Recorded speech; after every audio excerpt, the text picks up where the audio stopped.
li ma bëgg ngeen xam ko mooy choix ak habitude yu ndaw ndawaan yi ngeen di def chaque jour di ko xeeb mën nañ changer seen àdduna et façon bi mu gën a neex a comprendre mooy nga def benn calcul bu simple soo fexee ba mën améliorer wu 1% chaque jour durant atu lëmm su at bi jeexee di nga améliorer wu lu tolloo ak 37 fois et inversement sooy perte 1% d'amélioration par jour bu yàggee ci zéro ngay mujj et li gën a yéeme mooy nit ku nekk bëgg na changer ku nekk bëgg na réussir tekki ci lu gaaw mais li ñu xamul mooy que choix ak habitude yu ndaw ndawaan yi ñuy def chaque jour mooy déterminer ban façon nit la ñuy doon et donc bu ngeen fexee ba maîtriser ko man maa leen ko wax univers bi yéen lay faral mais jamais le contraire chaque jour yéen a ngi def erreur bu mag a mag saa ngeen bàyyi ci xel ci épisode bi ak James Clear dinañ découvrir nan la benn mécanisme bu invisible boo xam ne yéen a ngi koy utiliser saa ngeen xam ko ni mu mën a changer seen dund mooy seen habitude yi ngeen di xeeb et su fekkee xamoo leen kan mooy James Clear jot na ngeen génn ci li ngeen nekk livre bii di Un rien peut tout changer jaay na ci lu tolloo ak 20 millions d'exemplaires livre boobu changé na dund ay millions doomu aadama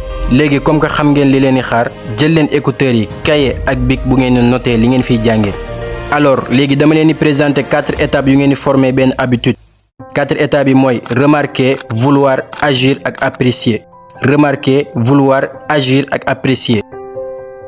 mënoo leen créer benn habitude wala def benn action su fekkee remarqué woo leen élément déclencheur bi dama war a gis ne kaasu café bi mi ngi ci table bi pour après ma mën koo jël su fekkee xamuma ne kaas bi mi ngi fi su ma xamul ne kaas bi existé na alors mënuma ci dara et après dama war a am envie bi dama war a am envie naan café bi su ma ko désiré wul wala bëgguma ko alors kon duma agir après moment wu agir bi soog a ñëw et là dama war a aimer apprécier café bi pour am envie recommencer waat donc remarquer vouloir agir apprécier et benn ci stratégie yi ma gën a fonk concernant première étape bi remarquer mooy l'intention d'implémentation et am na ay centaines d'études yu ñu def concernant l'intention d'implémentation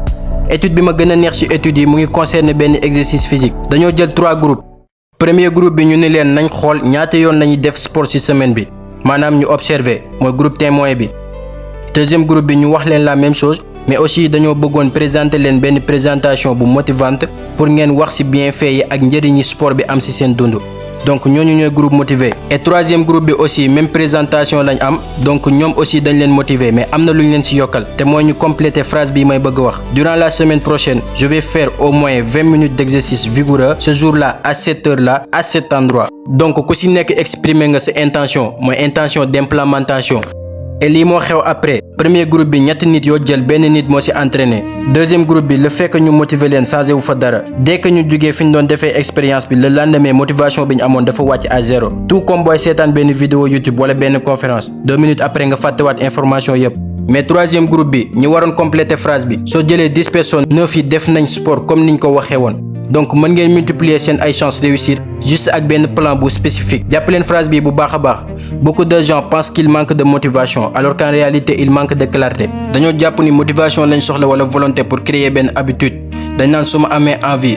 envie méditer bind wala leneen rek dinaa ko def mais en fait ñoom amuñu plan moo tax saa buñ yeewoo naan est-ce que dinaa am motivation wala discipline def sport mais à la place mën ngeen retirer prise de décision ci processus bi yow déclarer nan fan ak kañ nga koy def donc da ngeen war a jox seen objectif benn lieu benn jour ak nan ngeen koy defee jox leen seen objectif yi place ci seen calendrier xam naa ni xaw na xoromu parce que ñun ñëpp motivation lañ xam et après ñu commencé tayal commencé naan nekkul motivation mooy clé bi mais discipline mais dëgg-dëgg ay wax yu amul sens la mën ngeen jàpp ni motivation mooy def li nga war a def su fekkee motivé nga wala bokk am nga envie bi et que discipline mooy def li nga war a def même su fekkee amoo envie def ko mais dëgg bi mooy su fekkee amoo envie bi maanaam zéro motivation et ben doo ko mës a def parce que il faut nga am motivation wu am discipline pour mën a am discipline xawma ba xam comprendre ngeen am na benn chaîne WhatsApp bu suñu Xelcom ubbi pour yéen ñi nga xam ne intéressé wu ngeen mën ngeen cliquer ci lien bi nekk ci description bi wala ngeen message ñu ci numéro bi maintenant niru na lu yomb ci wax nañ def plan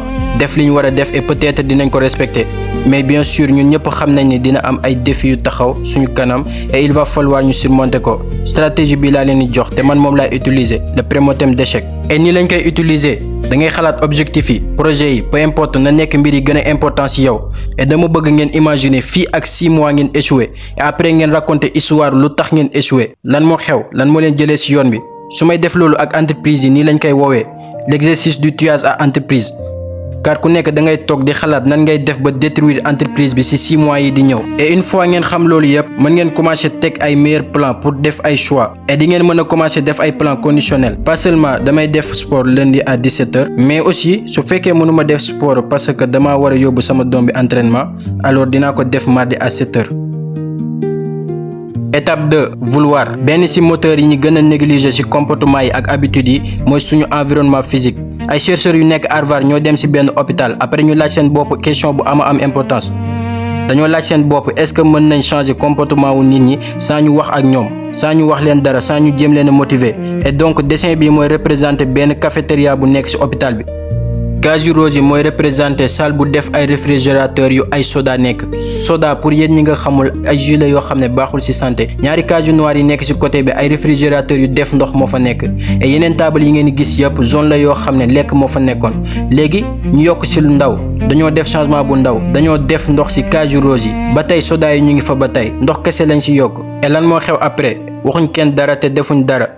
mais 6 mois après nit yi fa doon fréquenté naan nañ 25% de plus ci ndox ak 11% de moins ci ay soda et li gën a yéeme ci mbir yi mooy su fekkoon da nga dem wax ak ñoom laaj leen lan moo tax ngeen ni lan lii eh ben dañ naan la tout simplement c'est parce que dama am envie naan soda wala dama am envie naan ndox mais en réalité li ëpp ci ñoom dañoo choisir liñ choisir parce que dafa disponible. et loolu lu am importance ci suñu ay désir seen environnement influence bu rëy la am dañuy bëgg benn affaire tout simplement parce que benn option la simplement parce que mi ngi suñu kanam. dugg leen ci salle bu mën a doon